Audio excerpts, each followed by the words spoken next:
Hi there, I'm Mary Susie from Bead Me a Story, and today I'm going to show you how to make a bricklayer weave. This is a weave using rubber O-rings that I came up with years and years ago. I'm guessing around 2012. That's my guess. Don't hold me to that. That was back before I put copyrights on my tutorials and did all that stuff, so it was hard to tell how old this was. However, I still think it's a really fun weave. It's really pretty. And this is a nice chunky bracelet for winter time. So when we want these nice chunky bracelets, they're gonna show up, on our wrists, outside our sweaters and things. This is a great one to do. This is a little bit more complicated than most of our rubber O-ring weaves. Requires strong hands. And other than that, it's a pretty easy pattern. It's just that it can be difficult to make these connections that are on the inside of 4 components. So keep that in mind. If you're a beginner or first-time beginner, this is not the place to start. But once you have gotten good hand strength and gotten more confident with opening and closing jump rings, then you could certainly jump into this, and it's a lot of fun to make. So without further ado, let's go ahead and get started. Okay, so the very first thing that we need to do to start a bricklayer weave is we've got all of our rubber O-rings out, and you can see I've got 2 of the larger size here, and I'm going to go ahead and put a thread through this. And this is just rat tail, but you can use wax cotton or really anything. All the holes are going to be huge, so you don't really have to worry too much about what string you're using to do this. And so I'm going to pick up a burgundy 10 millimeter O-ring. These are 15 millimeter O-rings in the gray. And I'm just going to pull this first one on. Okay. And then I'm going to pick up a middle color. So this is also a 10 millimeter O-ring. That's my blue wave. And then the burgundy again. So I've got 2 different colors going on the outside and 1 color on the inside. So I just happen to have burgundy and blue wave here, but you can choose any color you'd like to. And then you saw I just pulled those next 2 on. Now a lot of times what I can do is pull on the first one and then pull the next 2.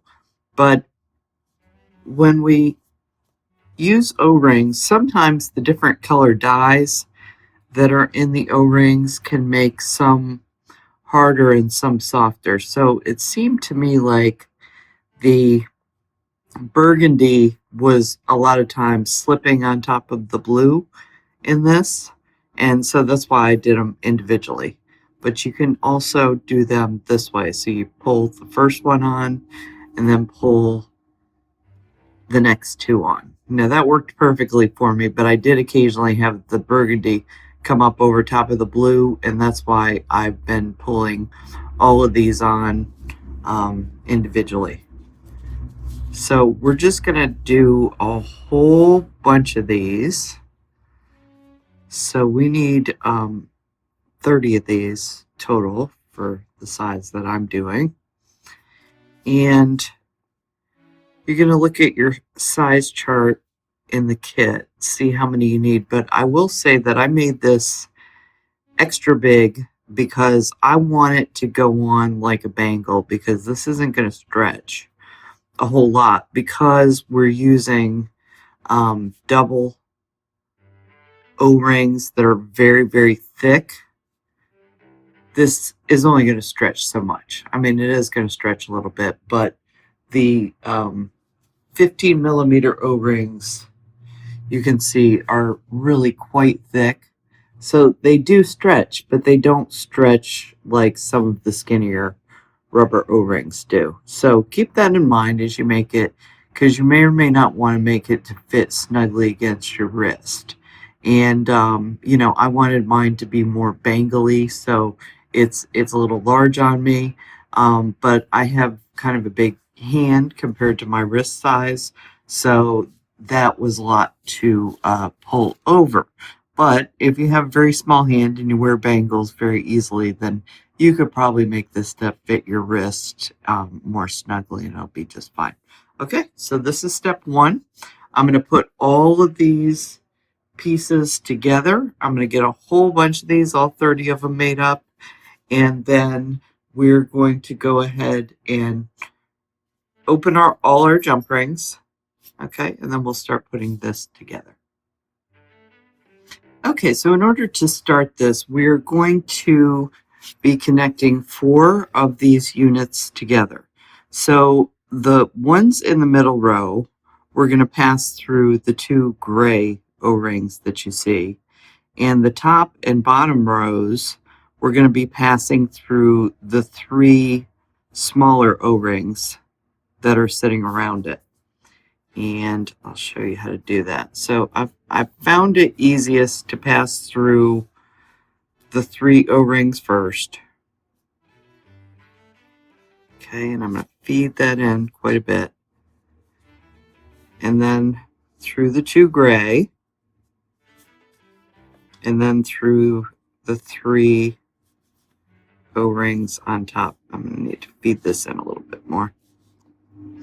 You are not going to have a lot of room. Every time we're working on a middle row in this project, there is not a lot of room. So we're going to have to make sure to push all of our O-rings up through, or I'm sorry, all of our jump rings up through to give us as much space as possible. So you see I've got 3 of these on here. I still need to fit a 4th. So what I'm going to do is actually flip this around and get a good hold of this piece here and then put these 2 gray through.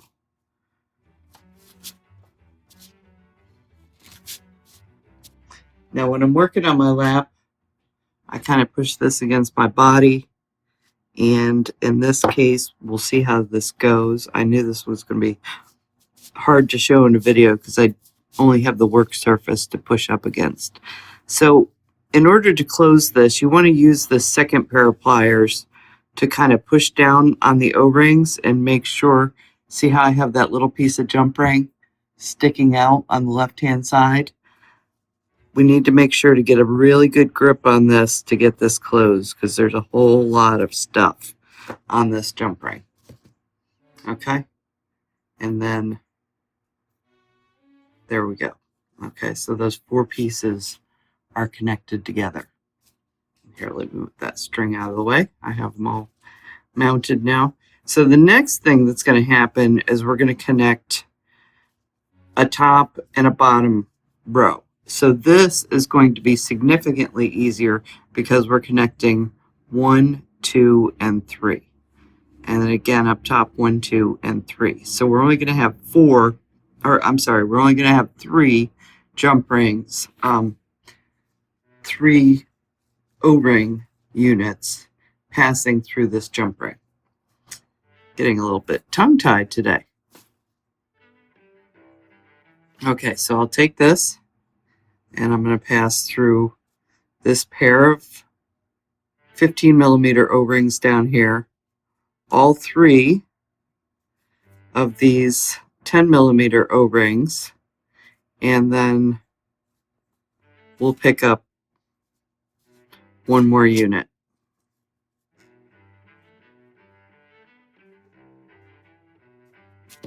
Okay.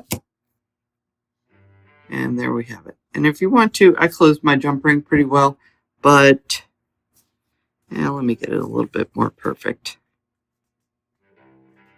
But what you can also do is, just so you don't see the seam, I would go ahead and at this point roll that down underneath here. Okay, then you're probably never going to see it. Okay, and then now I'm doing the top one, but I'm actually just going to flip my work over so that I can approach it the same way I did that last one. And I'm going to pass through the 2 gray, the 2 15 millimeter O-rings, 3 10 millimeter O-rings. Okay, I'm going to push that up and out. And then I'm going to pick up a new section.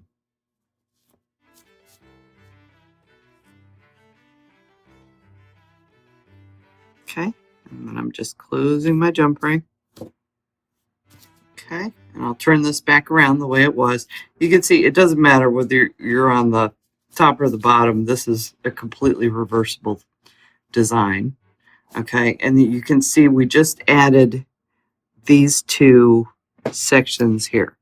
And then again, I'm going to go ahead and feed my jump ring down into the work, just so I don't see my seam. And actually, this one didn't go quite all the way. So I'll fix that. Okay. And then we're going to move on. So the next one that we need to add is the middle row. And I'll tell you, every time I get to the middle row, I kind of dread this. This is a hard connection to do. And this is what makes this particular bracelet a bit more challenging. So I'm going to pass through the 3 O-rings. Now you see I'm in the center, okay, of the work, not on the outside. Pass through the 3 O-rings, and then I'm going to pass through these 2 O-rings, the 15 millimeter gray that are sticking out, and then through the 3 10 millimeter O-rings on top. Now I might need to feed this up a little bit. I need to have enough jump ring to get through all 3 of these O-rings here. Okay. And then you can see I've left a little bit here at the beginning. So what I'm going to do is I'm going to flip the work over and get a good grab on this short end of the jump ring so that I can stick this new unit on in the center. And again, I'm using the table to push against my work just so I can pick up my pliers here. Yeah, I may not have enough of that, so. And like I said, I kind of work against my body when I'm doing this, sitting on the couch working. But you can see that I'm using those pliers to push the O-rings down and grab onto the end of this jump ring. And that's going to get the O-rings out of my way, because if I leave the O-rings in my way or I grab onto them with the pliers, you can very possibly tear your rubber O-ring, and then you have to take that whole piece apart and you have to make a new piece, and so you want to be very careful that you're only grabbing onto jump rings. But now you can see we've got 2 center rings going on here. I think I've moved my whole work surface around. This requires really strong hands to do this one. So this is not a beginner project. Okay, so now I'm going to add my top and bottom pieces again, just like I just showed you in the last step. Okay, so I'll just feed that through, add a new one. I love it when I'm on the tops and bottoms. This is very easy to do. It's just that middle component that we join in that is challenging. Okay, and then I go through these 2, and then through 3 10 millimeter O-rings, feed it out, and then pick up a new section and close. So again, when we're working on the outside, that's always pretty easy to do. Okay, and now we're going to need to do a middle section again. But I'm going to feed these seams through. You see, I can just barely see the seam out here, but I'd rather it be in the center of the work where I'm not going to see it at all.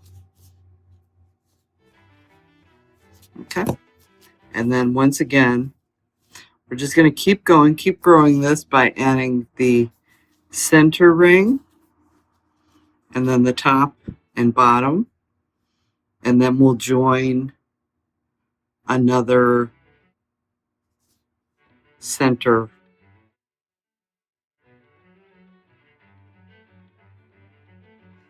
Okay, so once we get to the length that we want this to be, if you remember, we started out with this piece at the beginning, and these 2 pieces were at the end. Okay, so you can see that I've done another join of 4 pieces together. So instead of adding a new piece, I brought this around and joined it into here. So this would have been what our new piece was when we joined it in the center. And then as you can see, we have our top and bottom parts that still need to be connected into this. And you know, just like before, these aren't too hard.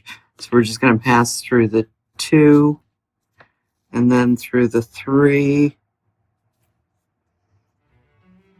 Okay, and feed that up.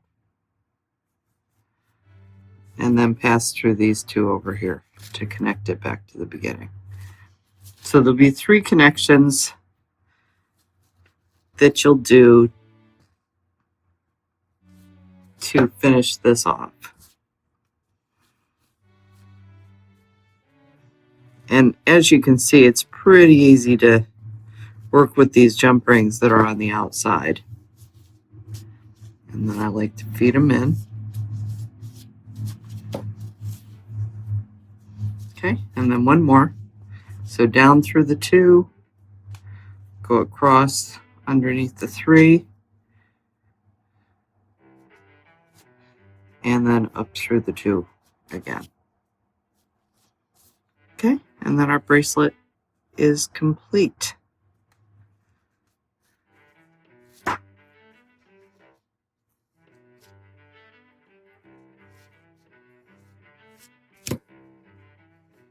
And there we have it. Okay, so hope you've enjoyed this project. This is a lot of fun to make.